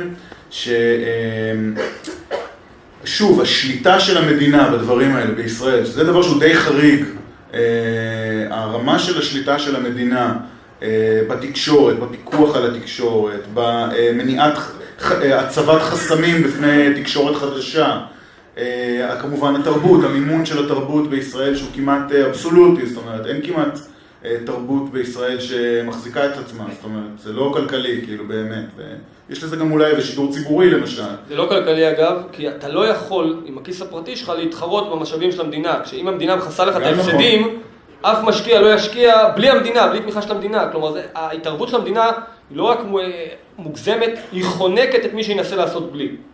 והדבר הזה גורם לזה שוב, שתמיד יש את כמה מעטים האלה שנמצאים בצמתים מאוד מאוד מסוימים. ומסיבות אובייקטיביות באמת, הם אנשי שמאל, זאת אומרת, אני לא חושב שיושב מישהו בקרן הקולנוע ואומר, טוב, לזה ניתן כי הוא שמאלני, ולזה ניתן כי נותנים לפעמים, וואלה, גם אני קיבלתי כסף מקרנות הקולנוע וקיבלתי פרסים, זה לא כזה, זה לא ברמה כזאת. אני אשאל אותך רק על זה. זאת אומרת, קיבלתי כסף, השאלה היא גם תמיד על מה קיבלת כסף, ועל איזה רעיונות קיבלת כסף, והאם היית מנסה להביא רעיונות. כי אתה יודע, אם אתה עושה קומדיה, אז זו שאלה אחרת מאשר אם אתה עושה סרט על ידעתי על זכותנו על יהודה ושומרון. אני לא יודע מי רוצה לראות את הסרט. יש לי זמן. זה לא נשמע לי, הפיץ' לא משהו של הסרט. תשמע, עשיתי גם, היה לי סרט די ימני בווייב שלו, לא איזה משהו פוליטי כאילו יותר מדי, אבל בוואן ליינר שלו היה סרט ימני, וקיבלתי בשבילו כסף לכתוב את התסריט, וקיבלתי אפילו כמעט הופק, אפילו קיבלנו תקציב הפקה. כן, לא, חבר'ה. אתם חייבים להבין את המספרים פשוט, להגיע, כבר לקבל גם כסף, להפיק את הסרט, אפילו אם לא הפקת אותו בסוף, זה כבר צלחת הרבה מכשולים. אבל אני מכיר את הבעייתיות שמתוארת בספר, שאני מכיר אותה גם מסיפורים, אני גם חבר בהנהלת איגוד התסריטאים, ולפעמים מגיעים אלינו כל מיני סיפורים על הלקטורה, שזה האנשים שבודקים את התסריטים, את ההצעות שמגיעות לקרן, וכולנו מכירים את הסיפור על הבחור שניסה לעשות סרט על הטייסים, ואני מכיר עוד סיפור על איזה מישהו שניסה לעשות סרט על עמק הבכה וקיבל כאלה לקטורה כזאת קצת שמריחה מפוליטרוקיות. זה המצב, חבר'ה, זה בכל מקום בעולם. האנשים שמתעסקים בתקשורת ותרבות הם אנשים ליברליים בדרך כלל, מהסוג הלא טוב, ושמאלנים, זה, אני הרגשתי את זה כמה פעמים, זה גרם לי קצת נזק, אבל בגדול אני די מחוץ לארון כבר די הרבה שנים, כימני. לא הרגשתי אף פעם שזה ממש התנקם בי ישירות, אבל זה בעיה. או לא, לא יודע.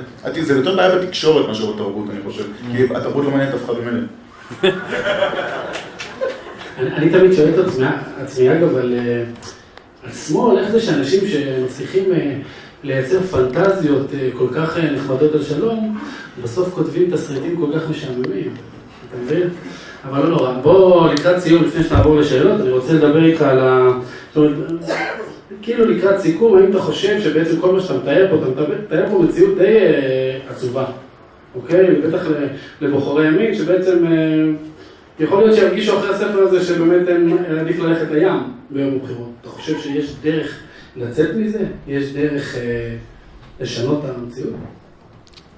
א', בניגוד לרושם שעשוי להיווצר, הספר לא טוען ואני לא טוען, וזה רחוק מלהיות המצב שהשליטה של השמאל במוקדי הכוח מקנה לו שליטה של 100% על החיים שלנו. עובדתית זה לא נכון. יש פה איזשהו משחק כוחות שבו הוא ברמה מסוימת יכול להיות בריא, שגורמים מאזנים ומרסנים זה את זה. הוא קצת יצא, לא קצת, הוא הרבה יצא מאיזון, כלומר איזשהם גופים שאמורים אולי לרסן ולהאט ולאזן, צברו עוצמה מוגזמת מאוד מאוד מאוד, שגם מייצרת בעוד אסטרטגיה. יושבת איתנו פה גיבורת ישראל שפי פז, ויושב איתה דניאל פן, באמת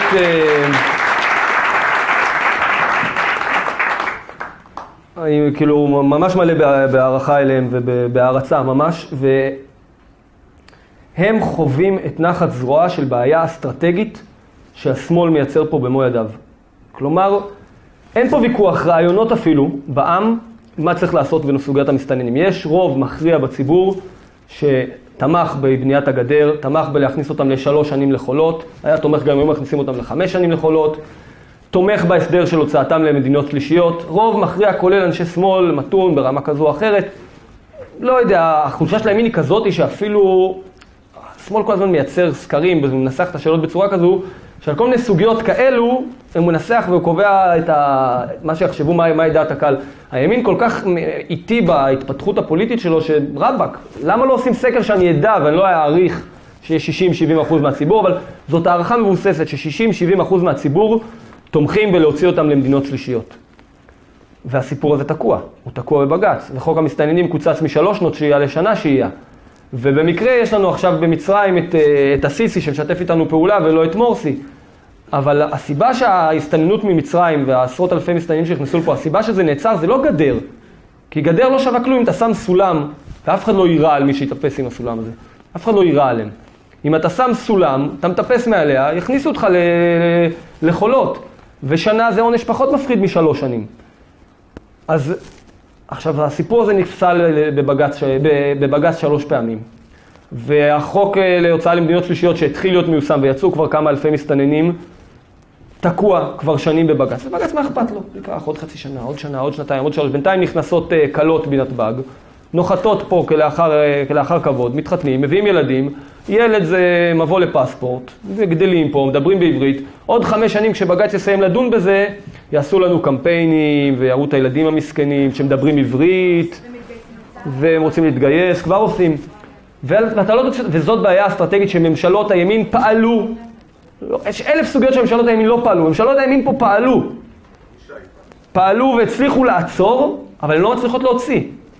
וזאת בעיה אסטרטגית שהשליטה של השמאל במוקדי הכוח מייצרת פה בעיה אסטרטגית יש מאין. אז בצד אחד, זה אני אומר, זה הצד השלילי. החיובי הוא שאין להם שליטה מוחלטת פה. ויש פה איזה שהם לא יכולים לכפות על הממשלה נסיגה מיהודה ושומרון. הם יכולים לקשור לישראל את הידיים ביהודה ושומרון ברמה שהפלסטינים יבנו בצורה בלתי חוקית הלאה בבעלה, איפה שהם רוצים, וכל בית שישראל תבנה חייב לעמוד ב1001 תנאים ועתירות וכן הלאה. כלומר, הם קושרים לנו יד אחת מאחורי הגב, ויש פה איזשהו חוסר איזון מערכות שיצאו משליטה.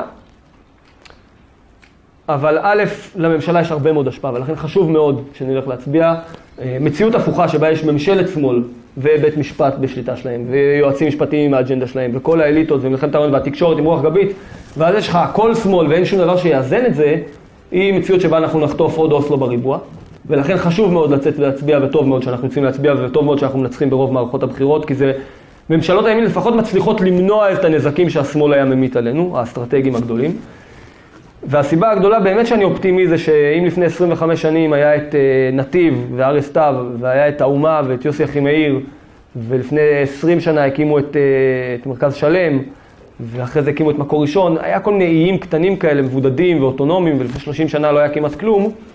היום אני יכול לתת רשימה, ואפילו לפני 10 שנים כשהקמנו את אם תרצו היינו לבד, בזירה החוץ פרלמנטרית, והיום אתה יכול לתת את קהלת וישראל שלי ואם תרצו, והמכון לאסטרטגיה ציונית, והתנועה למשילות ודמוקרטיה, ומילואימניקים בחזית, וכל אחד בזירה שלו, ופורום קהלת, וישראל היום, ופייסבוק, וערוץ 20, וגלי ישראל, ומידע. יש התעוררות בימין, התחלנו להבין את הסיפור הזה של מלחמת הרעיונות, יש מין התחלה של ריחור, התחלה של פעולה אפקטיבית אפילו, ומה שניסיתי לעשות בספר זה להציג את אני ארוז פה את הכל, להציג בצורה הכי מדויקת שאני יכול באמת המציאות היא כאוטית, עם מיליון פרטים, אי אפשר להכניס הכל, אבל ניסיתי לתת תמונת מצב הכי מדויקת שאני יכול של מלחמת הרעיונות הזו, של כל הזירות, ואני עובר שם תחום, יועצים משפטיים, בית משפט עליון, תרבות, תקשורת, אקדמיה, ארגונים חוץ פרלמנטריים, כלכלה, לתת את התמונה הכי מדויקת שאני יכול של פני המערכה, לנסות לנתח מה עשינו נכון ומה עשינו לא נכון ומה השמאל עשה כאילו נכון מבחינתו, אבל גם להסביר למה הרבה מהדברים שהם עושים הם לא ליברליים ולא דמוקרטיים וסותרים את מורשת ז'בוטינסקי, שהם כל הנסיכים מתהדרים בזה שהם ז'בוטינסקאים וכו'. ובסוף לנסות להצביע על הדרך לצאת מזה. הפרק האחרון הוא איזשהו ניסיון להתוות איך עובד הסיפור הזה, איך אם נעשה את הצעדים האלה והאלה, יש לנו פתח ליציאה, והתהליך הזה התחיל. כלומר, הוא יותר ברמת, אני בטוח שכל מה שאני מדבר פה, אני לא מחדש לכם דרמטית. אני אולי אורז את זה יותר מסודר, שם את זה בצורה לוגית, שיטתית יותר, אבל אני חושב שמי שיושב פה באולם הזה מבין את מה שאני אומר, וזה מין ניתוח כזה שיקל עלינו להמשיך הלאה. טוב, הפרוגנוזה שלי הרבה פחות חיובית. דבר ראשון, אני חושב שלהגיד שבעיית המסתננים היא בעיה שיצר השמאל, זה קצת חטא לאמת. נכון, השמאל עזר, אבל המסתננים האלה נכנסו בממשלת ימין, והסיעו אותם לתל אביב בממשלת ימין, ונתנו להם אישור שהייה בממשלת ימין, והגנה קבוצתית בממשלת ימין, בלי שום דיון ציבורי, אף אחד לא יודע איך בכלל החלטות האלה התקבלו, והתחייבו בפני בג"ץ לא לאכוף עליהם את האיסור שלהם לעבוד ממשלת ימין, ונתנו להם מעונות חינם מגיל 0 ממשלת ימין, ולא מגרשים אותם עכשיו בממשלת ימין, ומכניסים אותם לנתב"ג בממשלת ימין, והכל ממשלת ימין. וממשלת ימין גם עומדת מול בג"ץ, וממשלת ימין גם עומדת מול בג"ץ, ואנחנו כולנו יודעים שבג"ץ הרבה פעמים פוסק לפי התשובות של המדינה לעתירות. אבל יש פה איזשהו פיצול אישיות, שבו הממשלה עצמה מקדמת חוקים והחלטות ממשלה, שזה מה שאנחנו רוצים שהיא תעשה. כל עוד היא לא תקדם פסקת התגברות וכולי, אין שום סיבה לקדם שום דבר. לכן, פה אנחנו חוזרים, ואני אומר את זה, אנחנו חוזרים לשורש הבעיה, זה מה שאני אומר, אין קיצורי דרך בסיפור הזה. אי אפשר להתחיל מסוף התהליך, להחליט, כן, מחר בבוקר נפתור את הבעיה עם בג"ץ, לא תפתור, לא יהיה לך תקשורת שתפעיל מקלות וגזרים על החוליה החלשה שנקראת כחלון. הרי למה כחלון בעד בית המשפט העליון? מה אכפת לו? מה אכפת לו? כחלון גדל, חונך בפקולטה למשפטים של אהרן ברק. למה הוא בעד בית המשפט העליון? למה הוא השכפ"ץ שלהם? למה לעולם לא תעשה חוק מהותי? כי הוא רוצה חיבוק מהתקשורת. אז מי שרוצה לשנות את מערכת המשפט, צריך קודם לשנות את התקשורת. כלומר, אין פה קיצורי דרך. ולכן גם כשהממשלה עושה את מה שאנחנו רוצים, ואז היא נתקעת מול הכוח הזה של האליטות, אז אתה רואה שזה, אכן, זו ממשלת ימין שרוצה, היא עושה כבר את מה שאנחנו מצפים ממנה לעשות, ורגע, אבל היא לא באמת מושלת. היא לא השלטון האמיתי פה. אבל ארז, יהיו חוקים, אתה יודע, שנועדו לטפל בנושא הזה של בית המשפט ושל מערכת המשפט ושל היועץ המשפטי לממשלה, ותמיד מי שעומד כחומה בצורה ומגן על המערכת הזאת, זה... פה יש לי ויכוח לך. פה יש לי ויכוח לך. בסדר. זה ויכוח לא... אני רוצה רגע להגיד לכם את הדבר הבא. תדמיינו, תעצמו רגע עיניים, תדמיינו שמחר יש בחירות ושהליכוד לא עולה לשלטון. הליכוד עכשיו בשלטון מ-2009. בקונסטלציות שונות. מה באמת השתנה? חוץ מזה שעשו עבודה יפה, שמרו על הכלכלה, עשו צמיחה וזה סבבה. מה השתנה בדיפ סטייט, מה שנקרא? מה השתנה בבית המשפט? מה השתנה עם ההסתדרות, עם הוועדים? מה השתנה? בסדר, לא ויתר, למה לא ויתר? ויתר גם לאובמה. מה השתנה באמת? לא השתנה כלום. ובגלל זה המדינה מוכנה ומצפה. המדינה לא אנחנו כאילו האזרחים, המדינה, גם מנגנוני המדינה העמוקה מחכים ורק מצפים ליום שהשמאל יעלה שלו ויקח את המושכות האלה לידיים, כי השמאל יודע לנהל את זה. השמאל יודע לנהל את המנגנון המפלצתי הזה. הימין לא יודע פשוט. זה מטריד אותי. רק אגיד לך שבעיניי לא השתנה כלום, זה חתיכת הישג, אוקיי? וזה משהו שהשמאל לימד אותנו שאסור לזלזל בו אף פעם. כי כשלא משתנה כלום, אני אומר, אני מודע לכך שיש מצבים כמו נושא המסתננים שזה נורא והכל, אבל באופן כללי לא השתנה כלום, זה לא תמיד הדבר הכי גרוע. כן, הנגב לא השתנה? דרום שלא, תל אביב לא השתנה? לא, לא השתנו הדברים, המציאות השתנתה, מה זאת אומרת? אתם יכולים, מתי היה יותר קל להקים יישוב ביהודה ושומרון, היום או ב-2008? בוא נסביר, לא, היום. גם ב-2008 לא הקימו כבר 25 שנה או משהו יישובים ביהודה ושומרון, אבל אני אגיד לך איפה השורש המחלוקת, זו מחלוקת בתוך הסיפור הזה, כי זו מחלוקת על פרסונות ועל, כן. זה לא הוויכוח הנקודתי, הערכה שלי ושלך לגבי נתניהו שונה, כן? אני חושב, וזה מבוסס גם על היכרות ושיחות איתו. העמדות שלי ושלך ושל נתניהו בנושאים האלה דומות. שמעתי דברים מפורשים. אבל נתניהו, אתה יודע, כמו בסנדק, ואני חושב שנתניהו עצמו המציא את הדימויים האלה, כלומר, לא שמעתי את זה ממנו, שמעתי מאנשים ששמעו ממנו, כמו בסנדק, יש מלחמות פשע, יש משפחות פשע, נכון? תמיד ויש כללים, אם יש 5 משפחות פשע גדולות, קורליאונה לא יכול לריב עם יותר מאחת באותו זמן, או גג 2, כלומר, אתה מקפיד שגם מי שהיה אויב שלך באיזשהו שלב, אתה צריך לריב עם אויב אחר, אתה תגיע איתו להבנות, תחלק איתו טריטוריה, תייצר פתאום ברית. נתניהו מתייחס על החיים הפוליטיים פה כאל קרב משפחות פשע. יש פועלים מולו משפחת הפשע של התקשורת, משפחת הפשע של השמאל הפוליטי ממש, משפחת הפשע של מערכת המשפט, והוא אומר, אני לא יכול לריב עם כל משפחות הפשע האלה בו זמנית, הכוח שלי מוגבל, אני אבחר את הקרבות שלי. עם מערכת המשפט, הוא בחר החלטה אני מקבל הוא מודע למגבלות הכוח שלו, אפשר לבקר אותו על זה, אפשר לבקר אותו על זה שהוא לא לפחות מתבטא בנושא. אני אומר, אל תריב איתם, אל תלך על חוקים שיפלו, אין לך רוב. הרי השורה התחתונה בסוף שאין רוב. ביבי יכול להגיד מה שהוא רוצה, ללכת להסתער על בית המשפט העליון, חוקים, פסקת התגברות. אגב, פסקת התגברות זה גרוע. כי פסקת התגברות אומרת שאתה צריך 65 ח"כים כדי לחוקק מחדש חוק של 61 שנפסל. למה? כי בג"ץ משתמש בחוק של 32-21 כדי לפסול לך את זה. לא, אני לא צריך פסקת התגברות עם רוב יחסי של 65 כדי לחוקק מחדש חוק. אני אשנה את הרכב הוועדה למינוי שופטים ככה שהשופטים יהיו ייצוגיים ויהיה להם אחריות. ואני אגביל את זכות העמידה ככה שלא כל ארגון שמומן על ידי הממשלה האירופית יוכל לעתור ולתקוע ולייצר לי פה... יש הרבה דברים אחרים שצריך לעשות. עכשיו, נתניהו אין לו רוב לזה. עובדתית אין רוב, ולכן הוא לא נכנס מראש למלחמה הזו. לאיפה הוא כן נכנס? לזירה של המלחמה בתקשורת. עכשיו, אפשר לבקר הרבה דברים באיך הוא מנהל את המלחמה הזו, במקום לפתוח את השוק, שיש שמיים פתוחים ותקשורת חופשית שידורים, ולהפסיק עם ההתערבות של המדינה שמנסה להנדס את השוק ככה וככה וככה, ויושב פה מושי קוברסקי שכתב נייר עמדה מאלף על הנושא הזה של התקשורת לפני כמה שנים זה היה מושיק? 12 שנים כבר, שבסוף זה מה שהוא אומר, זה האג'נדה של הימין, היא כתובה, כתב אותה מושי קוברסקי בתחום התקשורת, ונכון, הוא לא עושה את מה שמושיק אומר ואת מה שמושיק ממליץ, אבל הוא מנהל את המלחמה הזו כמו שהוא מבין אותה, בצורה שהוא מבין אותה. במבחן התוצאה, לא מידיעה, ממה שאני שומע בחדשות, הוא דחף להקמת ישראל היום. שלדון אלסון הוא המממן היום של מקור ראשון. הוא נאבק בתאגיד, הוא היה כנראה מעורב ברמה כזו או אחרת בהקמת מרכז שלם בשנות ה-90. הוא נתן לנו רוח גבית כמה שהוא יכל בכפוף למגבלות שלו, ואם תרצו. הניתוח שלי את נתניהו פשוט שונה משלך. הוא מודע למגבלות כוח מסוימות, והוא לא מושלם אגב, הוא רחוק מלהיות מושלם, אבל כן הערכה שלי אליו היא, למה היא עצומה, וזה חשוב לי להגיד את זה בפורום הזה. במשפט קצר, כן. למה הערכה שלי אליו היא עצומה? כי אני מסביר פה את מארג הכוחות האדיר שמופעל פה על פוליטיקאים, והוא שובר את כולם, הוא שובר את הנסיכים, הוא שבר את שרון, שוואלה, שרון זה דמות מיתית בכלל, זה דמות שנשלחה אלינו מתקופת התנ"ך, והם שברו אותו. לא, זה לא הגזמה, בן אדם שעשה את מה שהוא עשה ביום כיפור, וב-67 לומדים בכל האקדמיה הצבאית בעולם, לומדים את מה שהוא עשה ב-67 וב-73.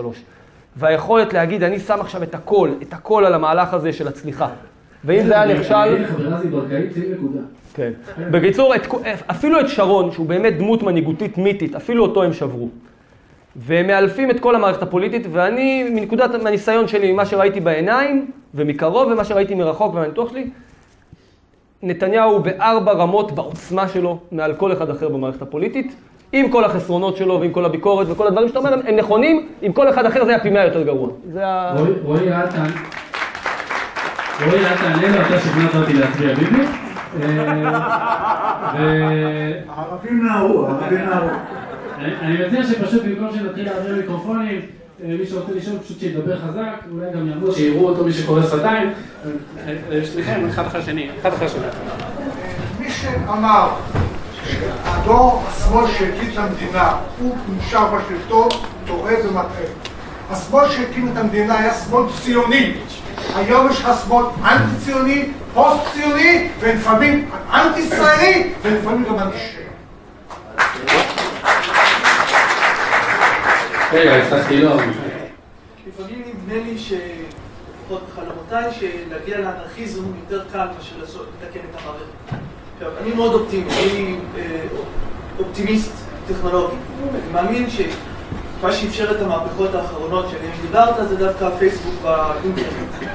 אני חושב שזה יכול יהיה להמשיך גם בעתיד עם מזעור של המערכת יש לך שאלה ספציפית לארץ, כי אני רוצה שאולי הוא יענה לך.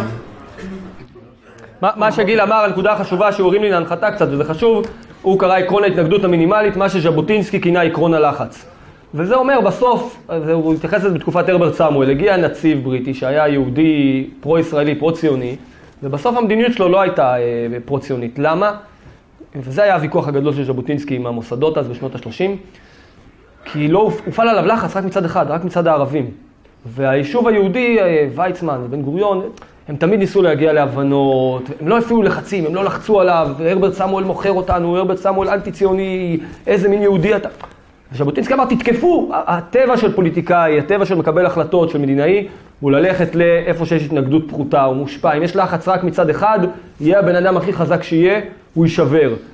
ופה מה שהשמאל עושה, וזה עקרון, הם בוחרים את החוליה החלשה, את עקרון החוליה החלשה, בוחרים בכל קואליציה, מוצאים אותה, מפעילים עליה לחץ אפקטיבי, וגורמים לזה שבנושאים המהותיים של להיאבק בשליטה שלהם במוקדי הכוח, הרוב הימני הוא לא יותר מפיקציה, אין רוב ימני. רק תנסו שאלות, כי אחרת זה פשוט הם יושבים פה מובכים. שאלה גם לארץ וגם לרותם אולי, מתסתר מראש, למה הספר כל כך קצר? זה יותר סוף, פחות מיד. למה אנשים שמתעטיף כבר נגמר מהר, היו לי, חתכתי גם דברים מהספר, הוצאתי, היו דברים טוב, הסיפור הזה של בני בגין וזה החיקוי, זה היה בפנים כבר, והוצאתי. אמר לי חבר בועז לוי, שעבד איתנו במידע, אחד האנשים המבריקים שיש בימין, הוא אמר לי, תפסת מרובה, לא תפסת, אל תגזים, שלא יהיה יותר מדי עמוס. אפשר, על הרבה נושאים שעשיתי עליהם דאבל קליק, אפשר לעשות עוד דאבל קליק. אבל השתדלתי שזה יהיה קרי, קולח, שכל תחום אתה יכול בפני עצמו, שהוא יהיה מן הפנקס כיס שלך, שאתה צריך מחר ללכת התחלת ויכוח עם מישהו בעבודה או בפייסבוק על נושא מסוים פה, יש לך פה 15 עמודים פרק, זה מרענן לך את הזיכרון, יש לך את הטיעון עם הדוגמאות ההיסטוריות, עם המהלך, עם הלוגיקה, למה זה לא, למה זה כן. זה הסיפור. אפשר, כל נושא פה, כל פרק יכול להפוך לספר בפני עצמו, אבל זה... שם אבל יציע, כן, אני לא אתחיל אף. ביחס לדבריו של רועי, אמרת שצריך לומר את האמת, ושמאל עם המדינה. אבל זו חצי אמת, חצי אמת, אתה יודע, היא לא כל כך טובה, צריך להוסיף שארגוני המחתרת שבאו מימין, הם שגרשו את המדינה. ומה היה קורה פה אם לא היינו מגורשים? אגב, זו נקודה חשובה, שאני כל הזמן עם אלברט על ברדיו, השמאל הקים את המדינה. נכון, לשמאל יש הרבה מאוד מניות בהקמת המדינה, אתם יודעים מה? 51% יש לו. אבל 49% יש בסוף. מי שממש גרם לבריטים להתקפל מפה זה ההשפלות של האצ"ל, ופה, אגב, צדק והאמת ההיסטורית מחייבים להגיד שבגין הנהיג את המרד בבריטים בצורה מזהירה, והאמת והצדק ההיסטורי מחייבים להכיר לו תודה על זה. יש פה פרק שלם אחרי זה שנכנס בו. אני רוצה להגיד עוד משהו בקשר לזה. מבחינה כלכלית, למי שלא ידע, לפני קום המדינה, רק 17% מההון, זאת אומרת המפעלים, התשתיות, זה היה שייך למוסדות הציוניים, כלומר לשמאל. זאת אומרת, הרוב המוחלט היה פרטי, והולאם ב-48. תן לה כבוד נראה. נראה לי קצת לדעת למה בגין והנסיכים ויתרו על המהפך כביכול. וזה לא בגלל שהם לא רצו, הם פחדו לראות לא ליברלים או פשיסטים, אלא בגלל שהם ויתרו על הצ'חצ'חים שהביאו אותם לשלטון. וגם הרעיון היה לתת מהר למי שהכי מקורב אליהם ולהכי מי שהם מזדהים איתו את השליטה בחזרה. וזה מה שקורה עד היום. פשוט המזרחים מביאים את הימין לשלטון, אבל הימין לא משתמש באנשים שמביאים אותו לשלטון לקדם אותם. גם היום הימין הוא אבל אני אגיד לך, זה... בגלל העובדה זה המסתננים. תראה, העובדה זה המסתננים שמי שסופרים זה... זה החבר'ה של דרום תל אביב והם המזרחים. ריקי, זה... כאילו הייתי אומר זה נכון ולא נכון, אבל זה לא נכון. כי הבסיס פה הוא לא הדתיות. הרי בני בגין לא הסכים לדבר גם איתי, אני פולני אסלי. הוא לא הסכים לדבר איתי. ואנשי האצ"ל, אבא, אני מביא בפרק הזה, הפרק הראשון, בדוגמאות על בגין, אבא של ציפי לבני, איתן לבני, היה קצין המבצעים של האצ"ל. גם כן פולני, לא יודע מה הוא היה, אסלי. והוא הביא לבגין רשימה של אנשים לעמדות מפתח מהתנועה. והאצ"ל היה בשילוב של... אנחנו זוכרים את הנאום, זה לא היה כמו אצל השמאלנים, זה היה מגוון, זה היה עם ישראל על אמת. והוא הביא לו רשימה של אנשים שמתאימים, לא כאילו מה שמציגים את זה בתקשורת, חלוקת ג'ובים לסתם חברי מרכז. הוא הביא לו אנשים שיכולים להתאים לתפקידי מפתח, וזה פשוט לא עניין אותו. עכשיו, בני בגין לא סופר אותנו, הוא לא סופר את הבוחרים שלו, בין אם הם מהשכונות בדרום תל אביב, ובין אם הם מההתנחלויות, ובין אם הוא לא סופר, וזה לא הדתי, הוא לא סופר אותנו, כי העיניים שלו, הוא לא מסתכל עלינו, על הבוחרים שלו. הוא כמו כלבלב מאולף, מבקש לרצות את בעליו. ואין לו משהו ממש נגדנו, פשוט אנחנו לא בתודעה שלו, אנחנו לא כל החבר'ה האלה, פשוט הם מבקשים לגיטימציה ממי שהתעלל בהם, ממי שאילף אותם. והם לא סופרים את הבוחרים שלהם, וזה לא משנה אם הבוחרים שלהם יהיו עולי ברית המועצות, תושבי עיירות פיתוח, מתנחלים, דתיים, חילונים, הם לא סופרים את הבוחרים שלהם, הם מסתכלים על אנשים אחרים. המסתננים אפשר באמת לכתוב על זה... אולי תציג את עצמך. אני ושפי המובילים במאבק שלנו ונגד המסתננים. בוא, דניאל, בוא דבר. אהלן, אז אני דניאל ושפי פז, אנחנו באמת מהמובילים למאבק הזה, ואני רוצה לתת דוגמה מעניינת. ולאתגר קצת את העניין הזה ולשאול עד כמה באמת, זאת אומרת, איש ימין בעמדת מפתח כן יכול לעשות. אני ושפי לפני כמה חודשים היינו אצל בנט במשרד, ונורא ביקשנו ממנו לעשות משהו מאוד פשוט.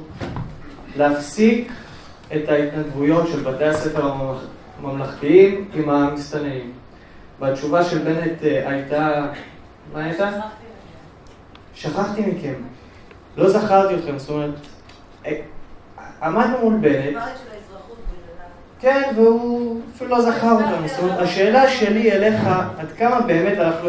לא יודע, זה לא רק בנט, זה למשל ביבי שמדבר עכשיו על הר הבית ואומר, תשמעו, אם תהיו בשקט עכשיו, בכל הרמדאן, אז אולי אחר כך אני אתן לכם לעלות. זאת אומרת, עד כמה באמת בסופו של דבר יש את המנגנונים ויש את הכל, ועד כמה אנשי הימין אבל מגלים רפיסות בלי שום קשר לדברים האלה, ואני מדבר על ביבי ועל בנט ועל כל הדברים האלה, עד כמה להם גם יש אחריות למה שקורה, ולמה זה קורה לפי דעתך? אם בסוף יש בעיה עם כולם, ובאמת יש בעיה עם כולם, כנראה שהבעיה היא לא באנשים, אלא בכוחות שפועלים על האנשים. כלומר, לא יכול להיות שכולם דפוקים, מושחתים, לא אכפתיים, ציניים, או סופרים אותך ביום הבחירות ולא סופרים אותך יום אחרי. כולם נבלות, זה לא סביר.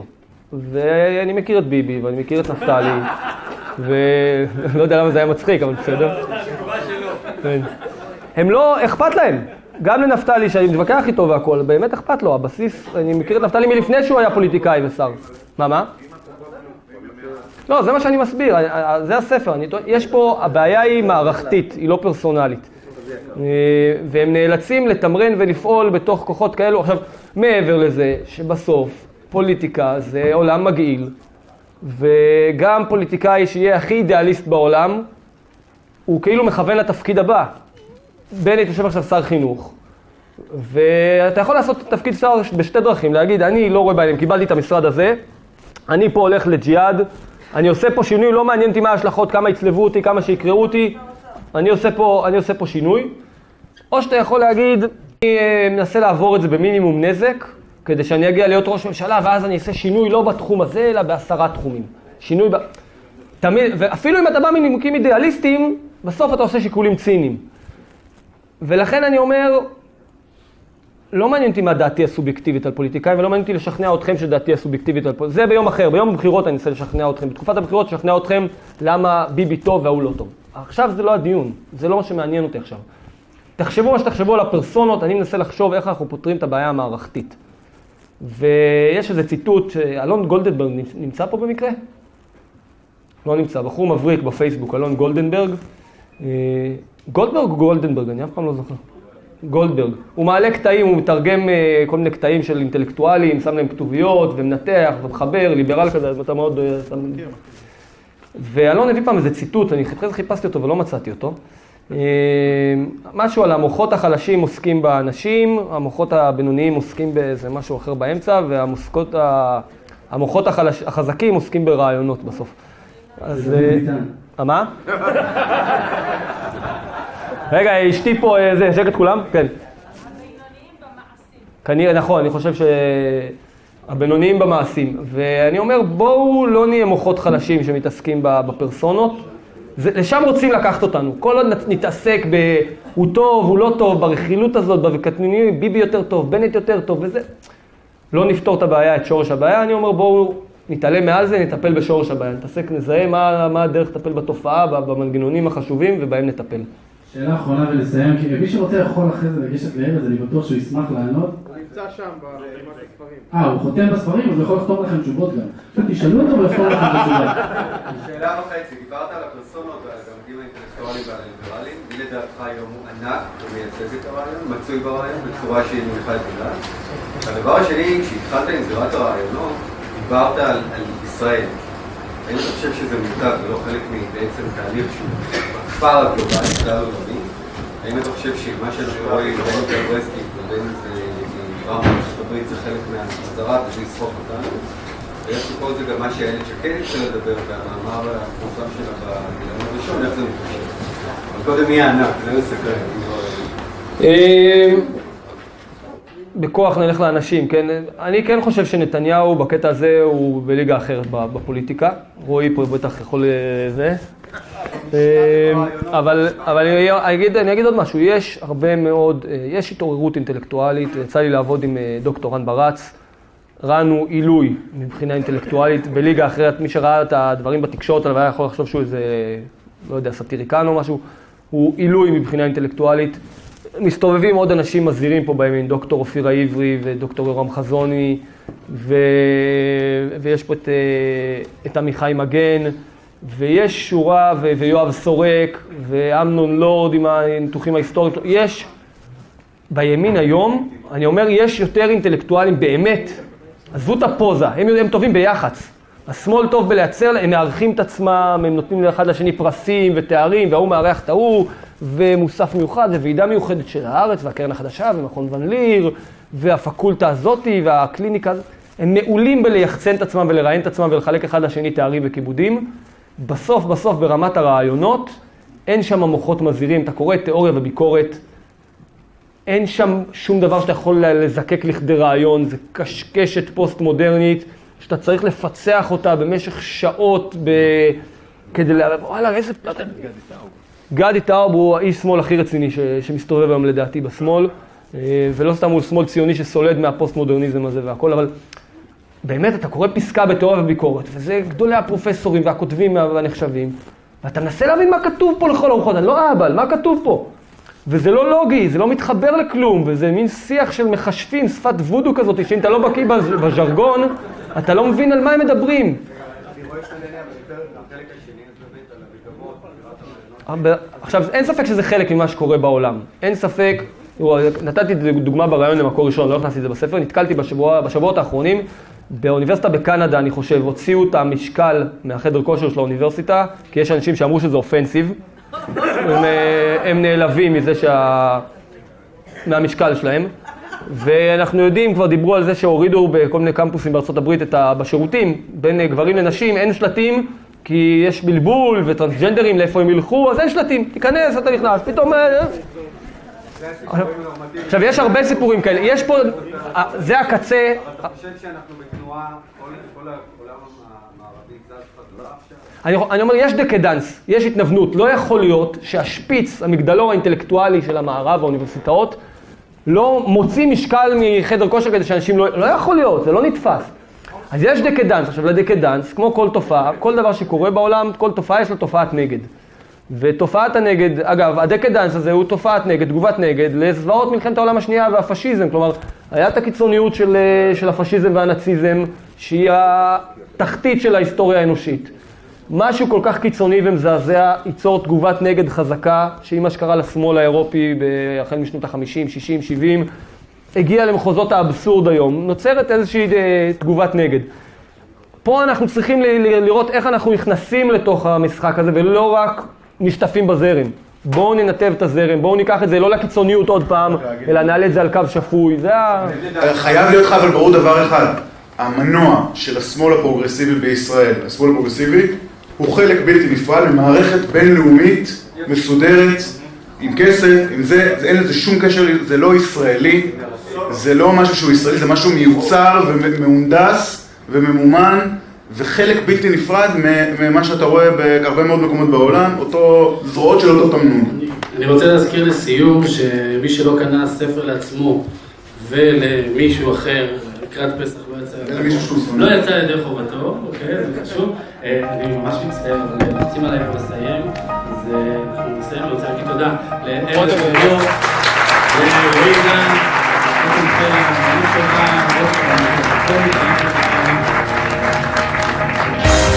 חברים, תודה רבה, באמת תודה רבה לכולם.